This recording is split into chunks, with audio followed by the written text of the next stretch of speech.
नमस्ते।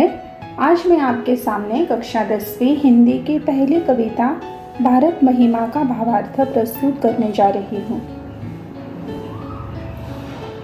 पहली 5 पंक्तियों का भावार्थ हमने सीखा है और अगली 5 पंक्तियों का भावार्थ आज हम सीखेंगे।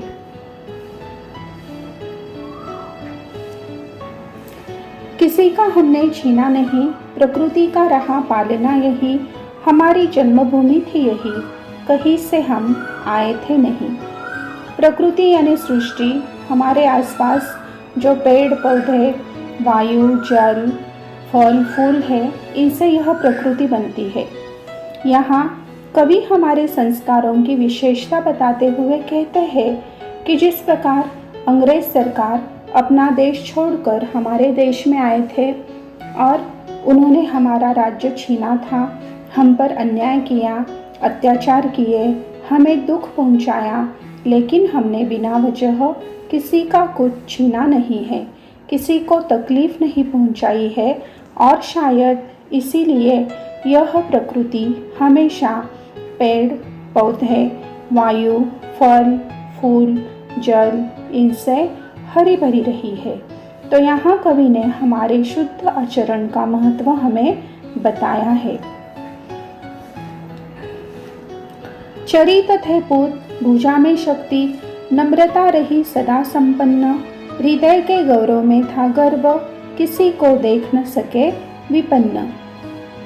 पूत यानी पुत्र, भुजा यानी हाथ, गर्व यानी अभिमान, विपन्न यानी दुखी, संपन्न यानी सुखी।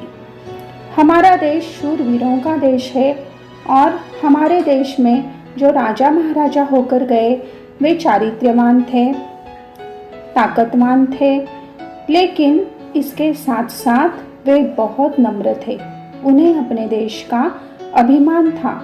वे हमेशा नारी और बड़ों का सम्मान करते थे और इस प्रकार कवि ने हमें यह बतलाना चाहा है कि हमें साहसी और पराक्रमी होने के साथ साथ चारित्र्यवान होना भी बहुत ज़रूरी है।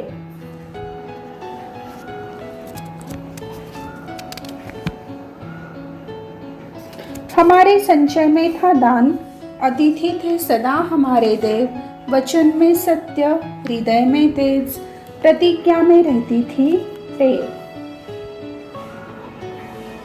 अतिथि यानी मेहमान, टेव यानी आदत, प्रतिज्ञा यानी संकल्प निश्चय, संचय यानी एकत्रित करना।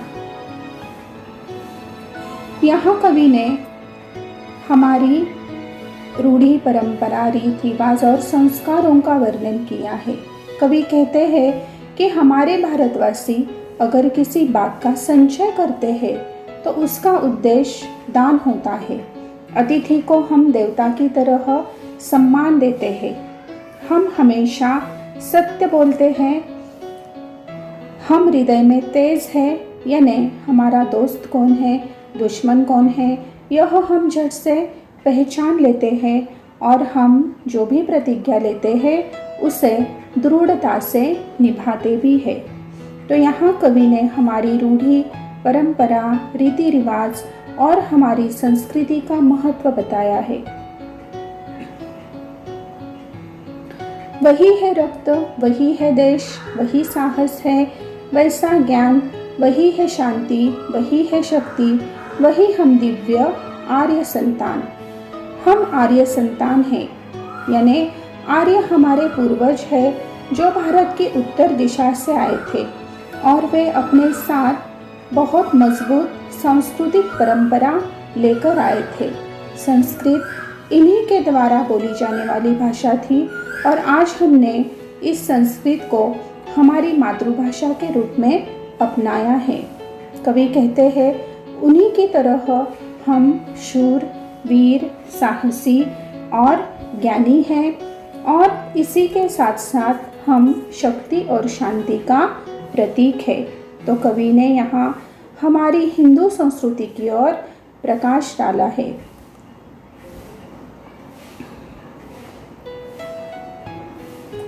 जिए तो सदा इसी के लिए, यही अभिमान रहे, यही हर्ष, निछावर कर दे हम सर्वस्व, हमारा प्यारा भारतवर्ष।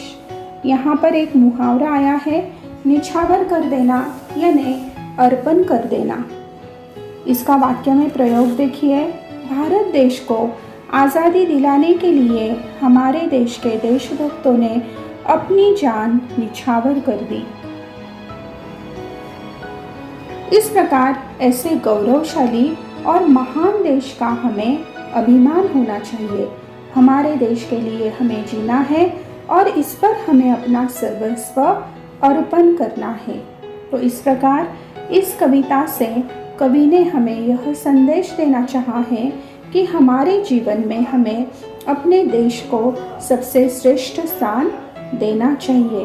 तो इस प्रकार हमारी यह कविता पूरी हो चुकी है और आपके सामने कविता का भावार्थ दिया जा रहा है। ये रहा पहली पंक्ति का भावार्थ।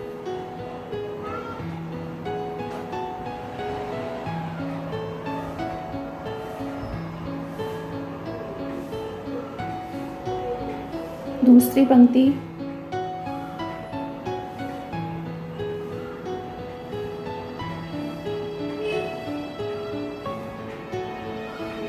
तीसरी पंक्ति,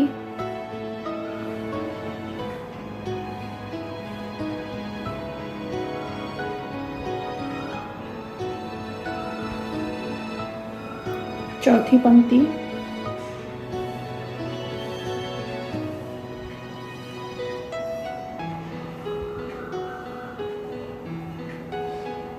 पांचवी पंक्ति,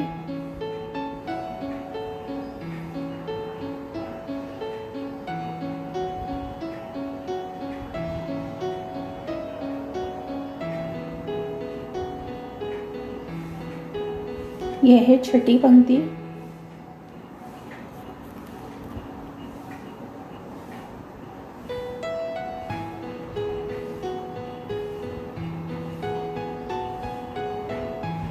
ये रही सातवीं पंक्ति।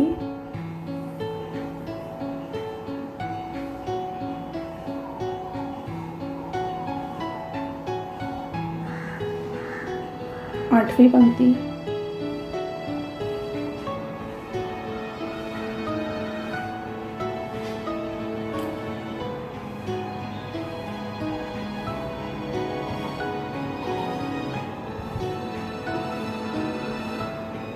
और ये रही सबसे अंतिम पंक्ति। तो इस प्रकार आपको स्वाध्याय दिया है